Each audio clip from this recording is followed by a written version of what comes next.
Welcome to Home Cinema and Tech Review. In this video, I'm excited because I'm comparing a TV versus Valerion with a 150-inch mind-blowing huge size. So without an ALR, I want to underline this because right now we are not using an ALR screen, which will increase the total contrast of the Valerion, even deeper blacks.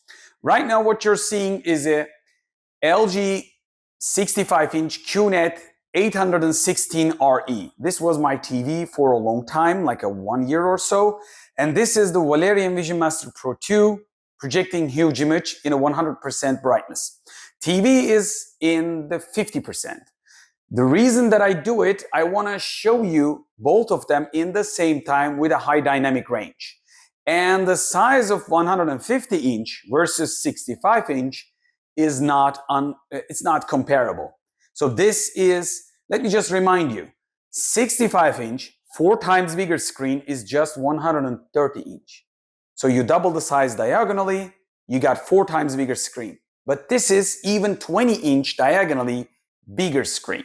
The amount of size difference will be written on the screen while I talk about this through the video. So this screen is huge, humongous compared to TV. So in order for you to understand, if I drop down the size of this image to 65, it will get you blindly bright because I made a full tutorial and guide video how you should be understanding the brightness of the projector and how much size that you can achieve with how much brightness and catch the TV level of brightness. So this is right now 500 nits of a TV. And this is a huge image and they are really comparable. So you can watch like a TV, Valerion at 150 to up to 200-inch image. On their declaration, you can watch 300-inch. Yes, you can. And I did 900-inch on a building in a dark night. Yes, you can watch that. I did 500-inch in an auto park or car park. Even with the lights dimly lit on and harshly lights on, and when the lights are closed, you can watch it at 500-inch in a dark space with no problem on a white wall. So I am always telling these in the videos because you need to understand, once you buy something like this, you can use it like huge sizes. And if you use it with ALR like 100-inch, 120, 135, like a long throw ALR screens, up to 150 with an ALR, you're going to get even deeper blacks. But even this is far more than enough, probably for everyone. It's really catching a lot of high dynamic range of any video, right? What you're seeing is coming from my playlist in the Home Cinema and Tech Review channel. It's a gameplay, 4K footage, captured and uploaded to YouTube by someone else. But I've created a list of videos so you can test your TVs and projectors picture quality. Reason that I'm showing side by side, this is a 1000 nits 4K, still 65-inch desirable TV size and 120 Hz gaming TV. And this is a gaming projector, but size difference is nowhere near, of course. So let me just talk about some stuff in advance. Yes, I recommend using an ALR screen if you're going to use it in a lit environment. But what you're seeing right now is a worst case scenario for a projector because right now the TV is firing from the side and the light coming directly to this wall. Maybe not directly, but this is a very close space that you can see me right in front of 2 devices or 2 pictures. So space is very close. So that's when the TV is side firing, actually reducing the contrast.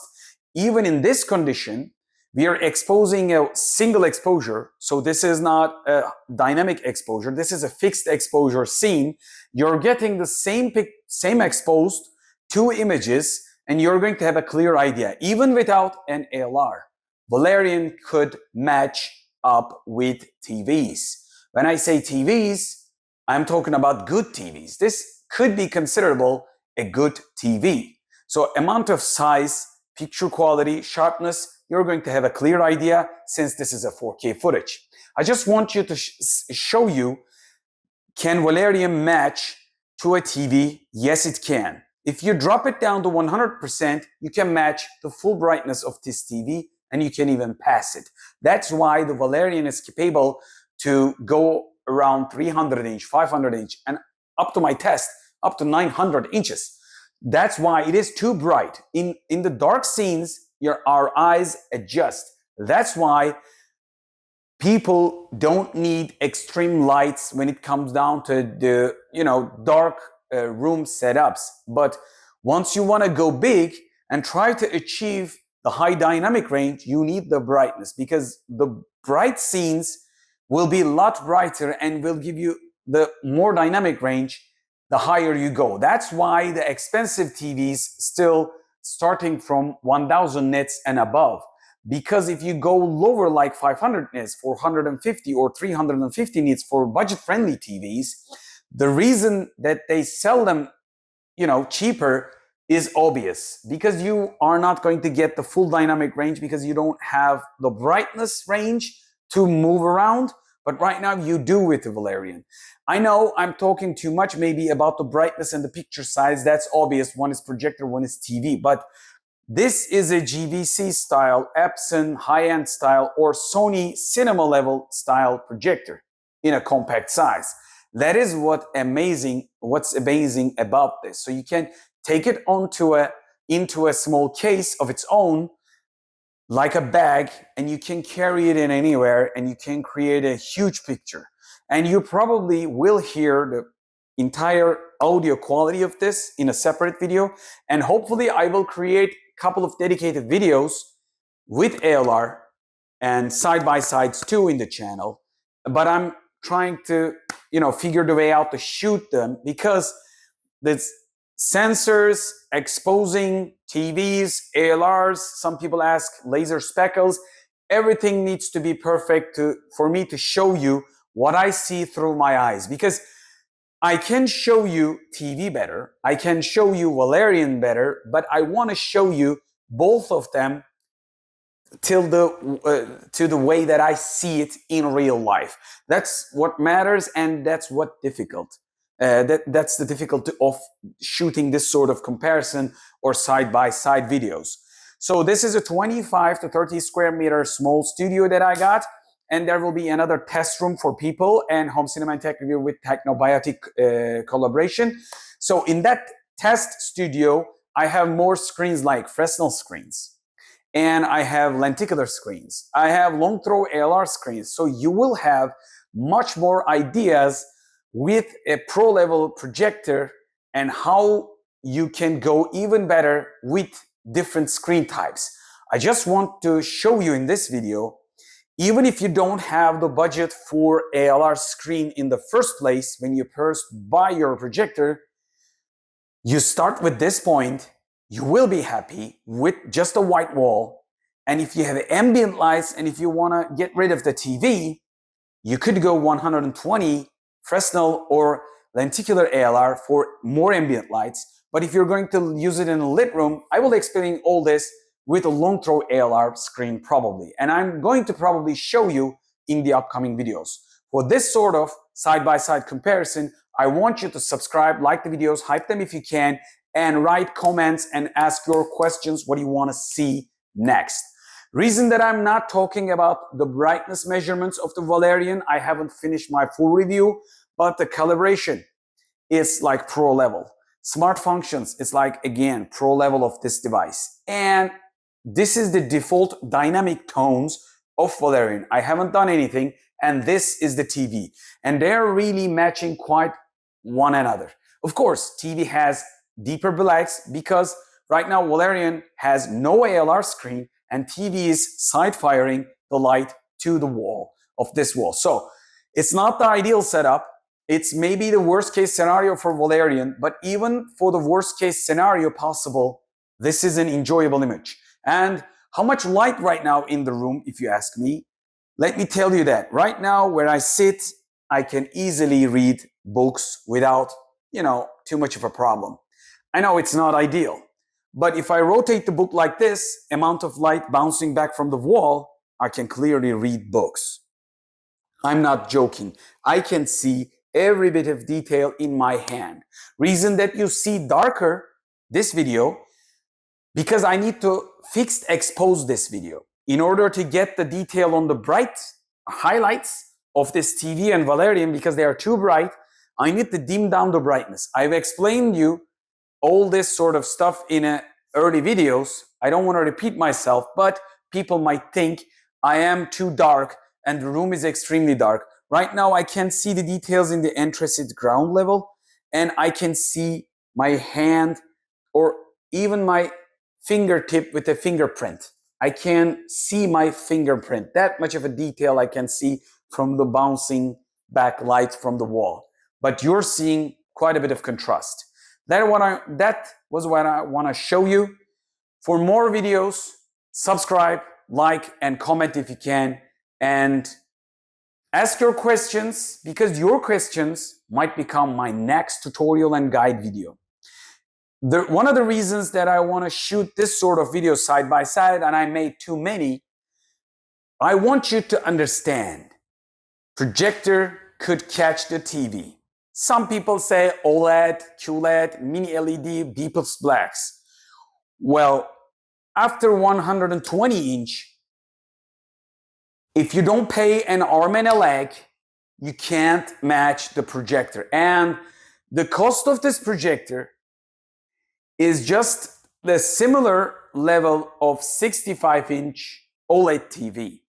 So instead of a 65-inch QNED, you could get an OLED TV. But would you be interested with that OLED TV when you see something like this next to it? With an ALR, I don't think so. Without an ALR, well, you might consider a little bit of a contrast, but I haven't deepened the blacks from the menu, which I can do it. Let's just try it. This is the dynamic mode, and the menu is Turkish because I'm reviewing for many channels. From here, I can go visual, sorry, not this, projector, and let me just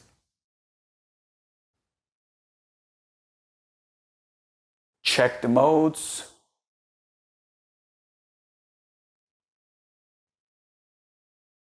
This is not the menu, so I need to do it again.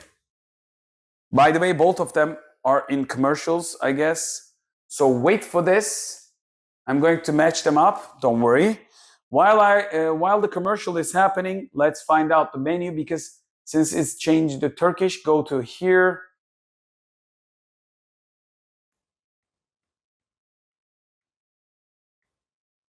We got DLP Turbo. Well, I'm going to go to the menu and I'm going to change the language to see things easier. System and language. From Turkish, I'm going to go English again. Sorry for this taking this much, but you're going to see every bit of change. Okay, so I'm going to match the minutes, so we will have matched picture. Don't worry about this. But you can clearly see TV is firing to the wall, and that's dimming the contrast. You can clearly see that, in my opinion. So from here, I go to here, projector.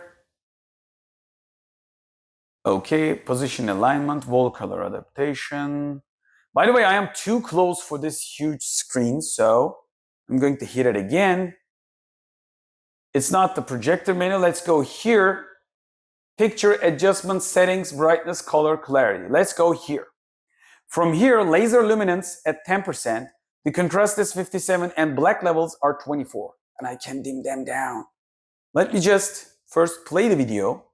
While it's playing back, I will continue talk about this topic. But you need to see them side by side. Even these scenes are pretty much contrasted. So let's go from here. I am 16:24, 16 minutes 24 seconds. Since we have changed the minutes, there is no CGI. There is no,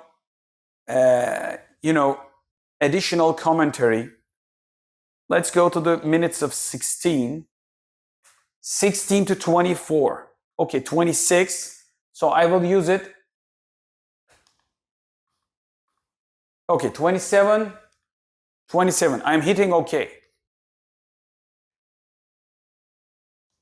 I messed it up, that one.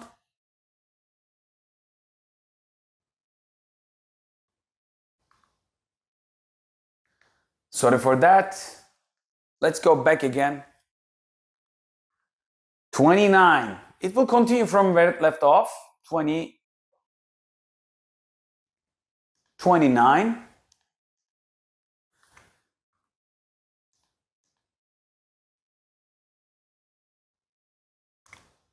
It's difficult. Then it's showing here. So what I'm going to do, I'm going to come around here. From here, I will tell you one thing that you should be knowing. Display picture, picture adjustment, it dynamic, laser luminance. From here, I will go even deeper blacks. Just to show you 40, dark detail is on, gamma is contrast, and HDR enhancer, brightness is low, high. As you can see, some of the stuff is really changing, but I've deepened the blacks. That's what matters for this section of this video, and especially for this video. 1643. And since it's doing a lot of work on calculating things, I want to make sure that they match 56, 57, again, wait for it. Okay. So right now, I've even deeper the blacks, so the picture is great. The only downside that I can tell you right now, when you stop the video, change the tonality, Valerion just goes to Android and make calculations. So in order for you to adjust it, you adjust in advanced if you don't want to skip some comparison videos like this. But I highly believe this is one of the best pictures that you can achieve on this level of budget. For a GVC, for an Epson, and for a Sony level cinema grade or high-end projectors, you will probably pay $10,000 and more. This will drop the price like at least third, maybe even fourth, fifth, when it comes down to the high-end GVCs. Some of the specs will be missing out, but this is more practical in any case scenario for majority of people. I hope this video helped. And I'm going to finish this video right now. Just subscribe to the channel for support and share the content. If you share the content, that will increase amount of views and that will support my channel overall. More producers, more companies will send me different projectors, so I will test them as I will buy it myself, like you would buy yourself, because you're going to pay a lot of money. So I am spending a lot of time and effort to create this sort of content for you guys, because I don't actually need all of this. These are separate devices in the studio right now. I have already a lot of devices at home and I'm a decent guy. I don't need the most expensive stuff in the world. I am happy with what I got, and that what should be the motto of the life in general. You should be happy with what you got, and you need to watch the probably a realistic and truthfully guys like me review these, because everybody could say something is good. I'm showing you as much as I can see it with my eyes so you could make your own decisions. Let me know what you think under the comment sections as always. Until the next video, bye from Home Cinema and Tech Review.